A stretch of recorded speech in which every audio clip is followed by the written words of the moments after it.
तो नमस्कार दोस्तों, आपका स्वागत है आज इस MCQ एंड PYQ सीरीज़ में, जहां पर हम अपने प्रीवियस कोपेन क्लासिफिकेशन वाले टॉपिक को आज फिर से आगे कंटिन्यू करेंगे। और मैंने इसमें आपके लिए प्रीवियस ईयर क्वेश्चंस जो कि UPSC के द्वारा कंडक्ट करवाए जाते हैं, वो क्वेश्चंस और बहुत सारे MCQs को कलेक्ट किया है। तो आज हम लोग उनको अटेम्प्ट करेंगे। तो ये जो पहला क्वेश्चन है ये आया है NDA में।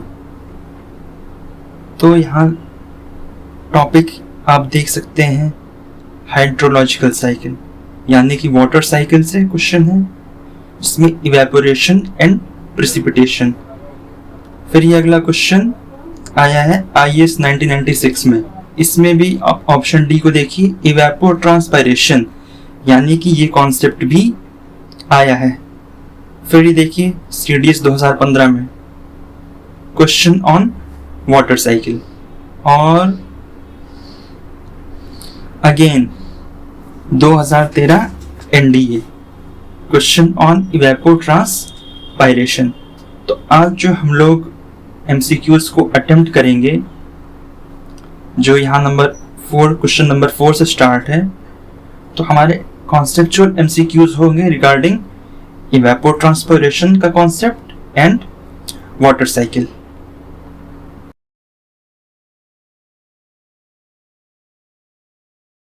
तो इस क्वेश्चन में स्टेटमेंट 1 कह रहा है, the amount of precipitation is equal to the amount of evapotranspiration. This condition causes the formation of the water cycle. तो आप लोग पॉज करके इसको अटेम्प्ट करिए। तो सबसे पहले हम देखते हैं What is evapotranspiration? तो evapotranspiration और कुछ नहीं होता, ये एक्चुअली सम है इवेपोरेशन का और ट्रांसपायरेशन का। तो सपोज हमारा वाटर साइकिल है। वाटर साइकिल में आप ये देख सकते हैं कि ये यहां से पानी बरस रहा है। जो पानी बरसेगा, जो प्रेसिपिटेशन होगा, वो सीधा हमारा यहाँ ग्राउंड के अंदर आएगा। ग्राउंड उसको एब्जॉर्ब करेगा, जिससे हमारा जो ग्राउंड वाटर का लेवल है वो हमारा इंक्रीज हो जाएगा। और जो दूसरा ये वाटर हमारा होगा, ये हमारी जो वाटर बॉडीज हैं, जो सी बॉडीज हैं, उनके ऊपर जाएगा। तो वहां से तो डायरेक्ट इवेपोरेशन होगा। सपोज ये ऐसे हमारी कोई वाटर बॉडी है, तो इसमें तो पानी भरा है। सन से इंसुलेशन के कारण ये डायरेक्ट इसका इवेपोरेशन होगा। अच्छा, दूसरा जो ग्राउंड वाटर में पानी है उसका क्या होगा? ट्रीज हैं, जो हमारे फॉरेस्ट है, वो उनको एब्जॉर्ब करेंगे। ये हमारा ट्री उसको एब्जॉर्ब करेगा और ये वाटर का यूज करेगा खुद को सरवाइव कराने के लिए। इसके बाद इसके पास जितना भी पानी बचेगा, ये अपनी लीव्स के थ्रू उसको निकालता है। This process is called transpiration. तो ये पूरा प्रोसेस कंबाइंड प्रोसेस कहलाता है इवेपोट्रांसपायरेशन। अब हम लोग वापस अपने क्वेश्चन में आते हैं। तो ये कह रहा है, the amount of precipitation is equal to the amount of evapotranspiration. This condition causes the formation of water cycle. तो हम देखते हैं कि जैसे हमारा वाटर साइकिल है, उसमें हमारा प्रेसिपिटेशन होगा, वो पानी आएगा, वो पानी ग्राउंड के अंदर इकट्ठा होगा, फिर वही पानी जा करके या तो इवेपोरेट होगा या तो उसका ट्रांसपायरेशन होगा। तो इस कारण से हम कह सकते हैं कि जो प्रेसिपिटेशन का जो अमाउंट है वो इनके सम के बराबर होगा। तो इसलिए हमारा स्टेटमेंट 1 जो हो जाएगा वो करेक्ट हो जाएगा। अच्छा, अब आप मुझे एक क्वेश्चन बताओ कि सपोज कर लीजिए ये कोई सी है, इसमें पानी भरा है। जब पानी भरा है तो इसकी जो ऊपर की लेयर होगी, उस ऊपर की जो वाटर की लेयर होगी उसमें तो इवेपोरेशन होगा, उससे तो वाटर वेपर बनने लगेंगे। ठीक है, तो जो ये वाटर वेपर बन रहे हैं इसका मतलब इसमें इवेपोरेशन हो रहा है। अगर हीट बहुत ज्यादा नहीं है, यानी कि सन का इंसुलेशन बहुत ज्यादा नहीं है, टेम्परेचर बहुत ज्यादा नहीं है, तो वाटर वेपर हमारे ऊपर ऊपर तो जाएंगे, लेकिन इतना ऊपर तो जा नहीं पाएंगे कि बादल बन जाए।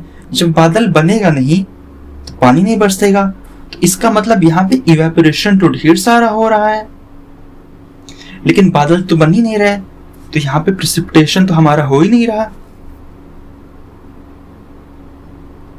तो यहाँ पे हमने ऑब्जर्व किया कि इवेपोरेशन हमारा प्रेसिपिटेशन से ज्यादा है, लेकिन अभी तो हमने देखा था कि फिर ये तो कंट्राडिक्शन हो जाएगा कि हमारा फिर वाटर साइकिल एग्जिस्ट कैसे करेगा, क्योंकि वाटर साइकिल के लिए तो इवेपोर ट्रांसपायरेशन, हमारा ये इवेपोरेशन और ट्रांसपायरेशन का सम प्रेसिपिटेशन के बराबर होना चाहिए। तो इसका एक्सप्लेनेशन ये है कि एक चीज होती है कि जो हमारा इवेपोर ट्रांसपायरेशन हमारा प्रेसिपिटेशन के बराबर होता है, ये पूरा ग्लोबली होता है। यानी कि अगर हम पूरी अर्थ को कंबाइंड करेंगे, पूरे अर्थ में देखेंगे तब तो ये सही होगा, लेकिन रीजनली जगह जगह ऐसा हो सकता है कि कहीं पर इवेपोरेशन ज्यादा हो रहा हो या तो कहीं पर ट्रांसपायरेशन ज्यादा हो रहा हो। अच्छा, अभी हमने सी का एग्जांपल देखा, अब हम लोग जरा देखते हैं। मान लीजिए ये हमारी कोई लैंडलॉक कंट्री है, तो यहाँ पे पानी बरसेगा। मान लीजिए यहाँ पे ऐसे पानी बरसा, तो जितना पानी यहाँ पर आएगा, जितनी रेनफॉल होगी वो हमारे ग्राउंड में एब्जॉर्ब हो जाएगी ना। तो ग्राउंड में जो एब्जॉर्ब हो जाएगी, और अगर वहां पे सपोज कर लेते हैं ट्री हैं या नहीं भी हैं, तो वहां पे इवेपोरेशन तो बहुत कम हो जाएगा ना, क्योंकि पानी तो ग्राउंड के अंदर जा रहा है ना, तो पानी इवेपोरेट कहाँ से होगा। तो इस केस में हमारा प्रेसिपिटेशन वो हाइयर हो जाएगा हमारे इवेपोरेशन से। तो अब हम आते हैं स्टेटमेंट 2 पर।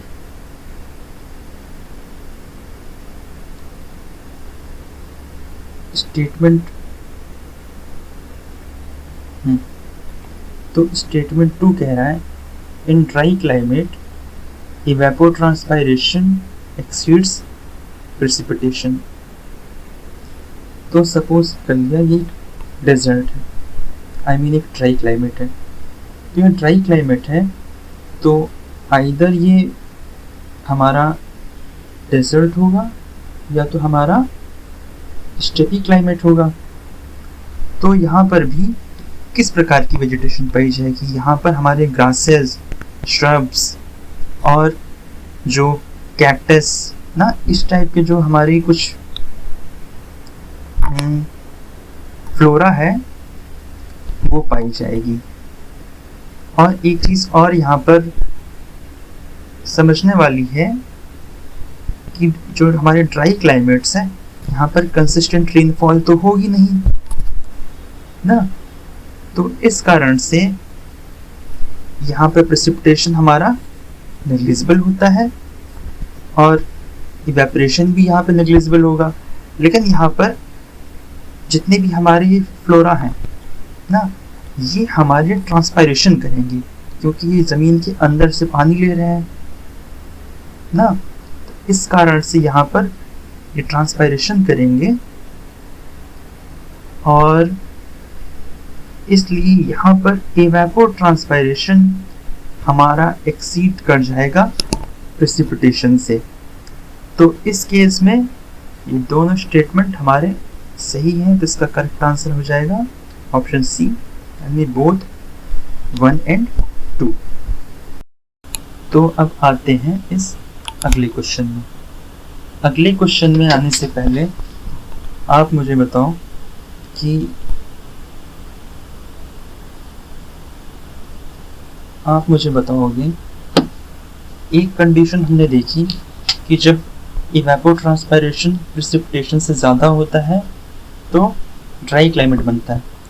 क्या होगा जब इवेपोट्रांसपायरेशन प्रेसिपिटेशन के बराबर होगा, और दूसरा इवेपोट्रांसपायरेशन प्रेसिपिटेशन से हमारा कम होगा? तो जब ये दोनों कंडीशंस होंगी तो क्या किस टाइप की क्लाइमेट्स बनेंगे, आप प्रेडिक्ट करके मुझे कमेंट सेक्शन में बताना।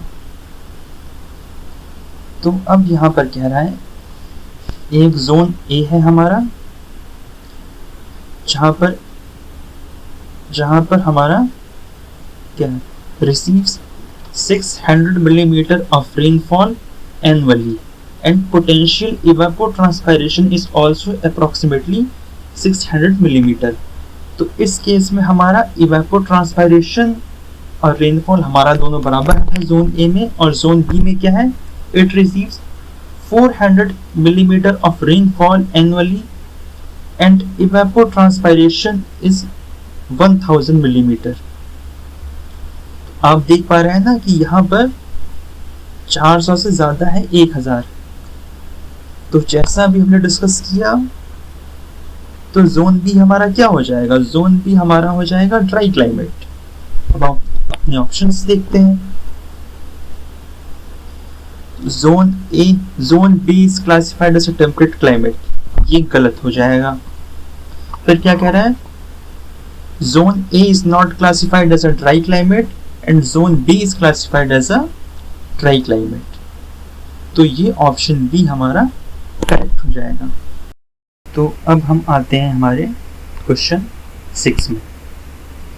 क्वेश्चन 6 में कह रहा है एनुअल प्रेसिपिटेशन कितना है, 800 मिलीमीटर, और पोटेंशियल इवेपोट्रांसपायरेशन कितना है, 750 मिलीमीटर। तो हम देख सकते हैं कि यहाँ पर प्रेसिपिटेशन हमारा इससे इवेपोट्रांसपायरेशन से ज़्यादा था। तो ये क्या सिग्निफाई करेगा, ये सिग्निफाई करेगा कि जो भी हमारा क्लाइमेट टाइप होगा वहाँ पर मॉइस्चर हमारा एक्सेस में रहेगा, मॉइस्चर हमारा ज़्यादा रहेगा। तो इसका मतलब वो ड्राई क्लाइमेट तो होगा नहीं ना, तो वो ट्रॉपिकल क्लाइमेट हो सकता है, वार्म टेम्परेट भी हो सकता है ना, इवन कोल्ड स्नो फॉरेस्ट भी हो सकता है, या फिर इवन ई यानी कि कोल्ड क्लाइमेट भी हो सकता है।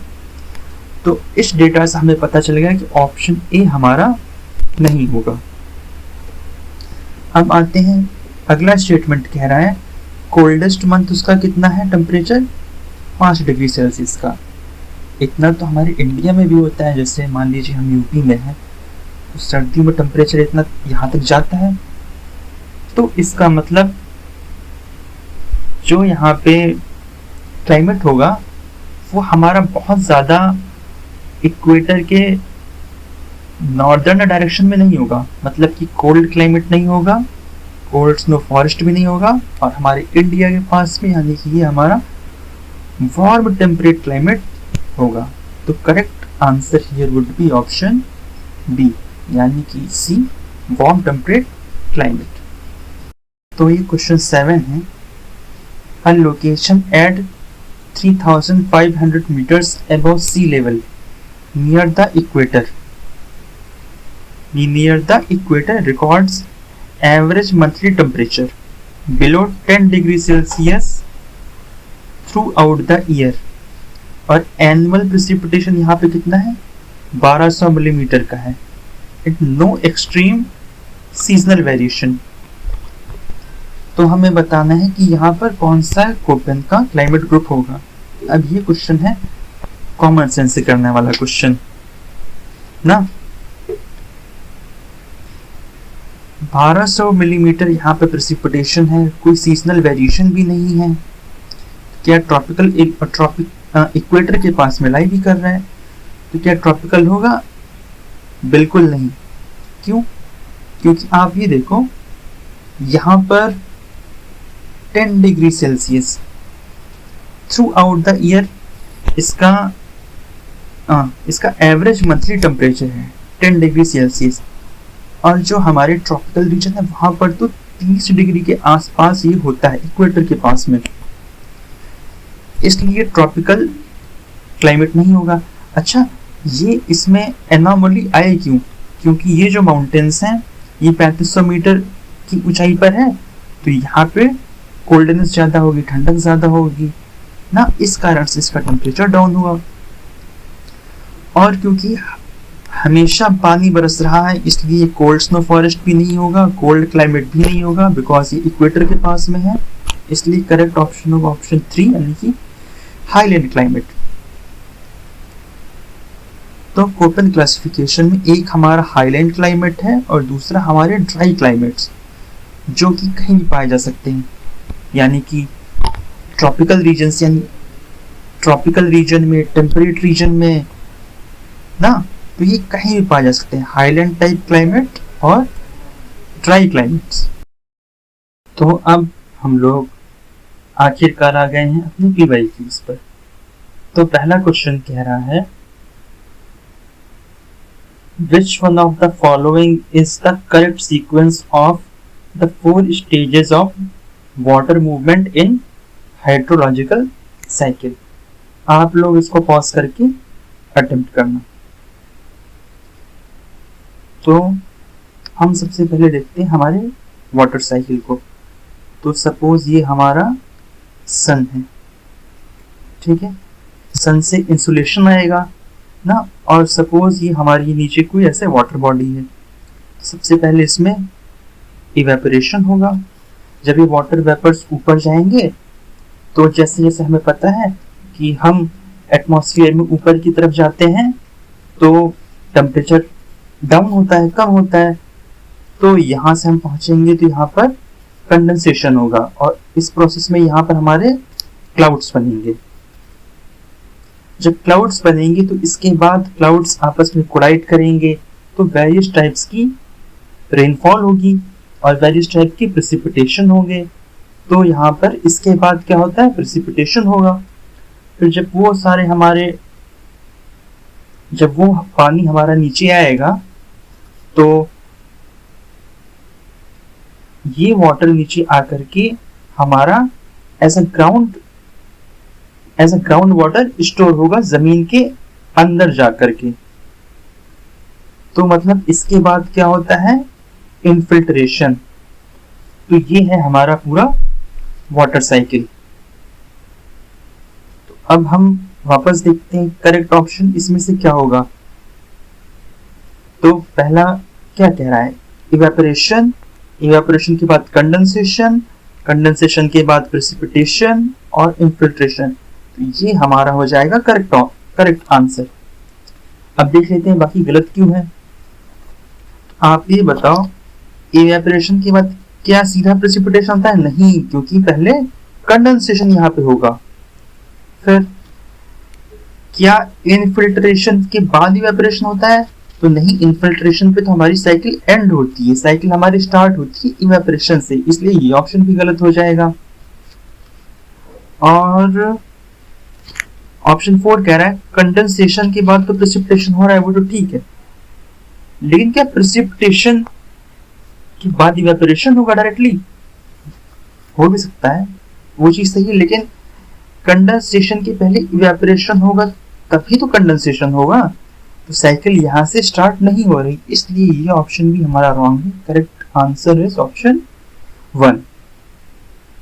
तो अब आते हैं PYQ नंबर 2 पर। तो ये देखिए, ये UPSC के एग्जाम में भी आया हुआ PYQ है। Physiochemical characteristics of water in water source undergo changes due to. तो हमें सबसे पहले इसमें ध्यान से पढ़ना है क्वेश्चन को कि यहाँ पर केवल फिजिकल प्रॉपर्टी की बात नहीं हो रही, फिजिकल के साथ में केमिकल प्रॉपर्टीज की भी बात हो रही है ना। तो इजीली हम ऑप्शन डी को एलिमिनेट कर सकते हैं, क्योंकि हमने आज पढ़ा है कि इवेपोट्रांसपायरेशन में क्या होता है, इवेपोरेशन होता है एंड ट्रांसपायरेशन होता है। तो जब इवेपोरेशन हो रहा है, ट्रांसपायरेशन हो रहा है, तो उस प्रोसेस में वाटर की हमारी फिजिकल स्टेट चेंज होती है। वाटर हमारा लिक्विड फॉर्म से गैसियस फॉर्म में चेंज होता है, इसलिए ऑप्शन डी यहाँ पर एलिमिनेट हो जाएगा। तो ये ऑप्शन डी एलिमिनेटेड। अच्छा, अब आते हैं ऑप्शन ए पर, एक्वाटिक माइक्रोफाइट्स।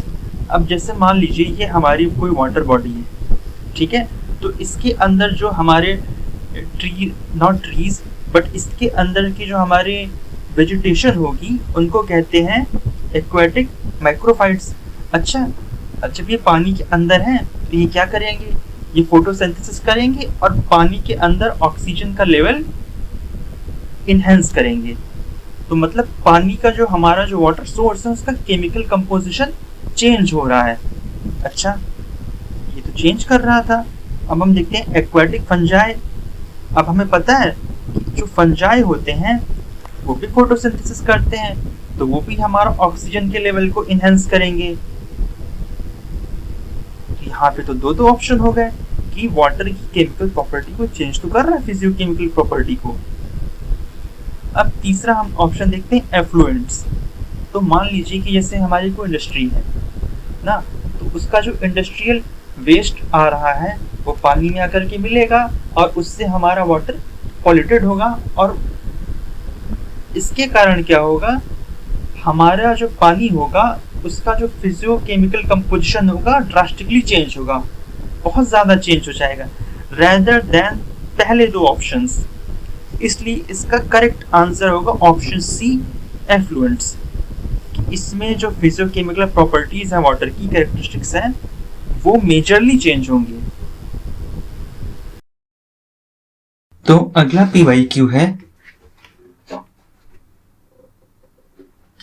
वाटर साइकिल के रिगार्डिंग हमें फॉलोइंग स्टेटमेंट्स दिए गए हैं और हमें इसमें से एक करेक्ट स्टेटमेंट को फाइंड आउट करना है।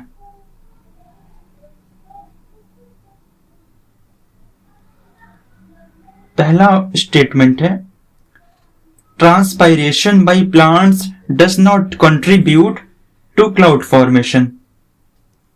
अब आप मुझे बताओ कि सपोज बहुत सारे प्लांट्स हैं, लेट से हम ट्रॉपिकल रेन फॉरेस्ट में हैं, वहां पर तो हमेशा पानी बरसता रहता है ना, हमेशा पानी बरसता रहता है, तो इसलिए वहां पर ट्रीज की लीव्स बहुत बड़ी बड़ी होती हैं, और इतनी बड़ी लीफ क्या करती हैं, वो अपने एक्सेस वाटर को अपनी लीव्स के थ्रू निकालती रहती हैं। तो इसका मतलब वहां पर जो ट्रांसपायरेशन का अमाउंट है वो बहुत ज्यादा होता है। तो क्या जब इतने एक्सेस में ट्रांसपायरेशन होगा तो क्या वो क्लाउड का फॉर्मेशन नहीं करेगा? ऑब्वियस सी बात है, करेगा। ट्रॉपिकल रीजन में करेगा। अब हो सकता है कि अगर हम कोल्ड स्नो फॉरेस्ट की बात करें, यानी कि डी टाइप क्लाइमेट की बात करें, तो वहां पे तो भले ही ये इससे क्लाउड का फॉर्मेशन नहीं हो पाएगा, लेकिन ये ट्रॉपिकल रीजन के केस में जरूर होगा। इसलिए ये स्टेटमेंट हमारा रॉन्ग हो जाएगा कि हम इतनी श्योरिटी से नहीं कह सकते ना कि कहीं भी एकदम क्लाउड फॉर्म ही नहीं हो रहा है। तो एक्सट्रीम स्टेटमेंट है। स्टेटमेंट 2 क्या है?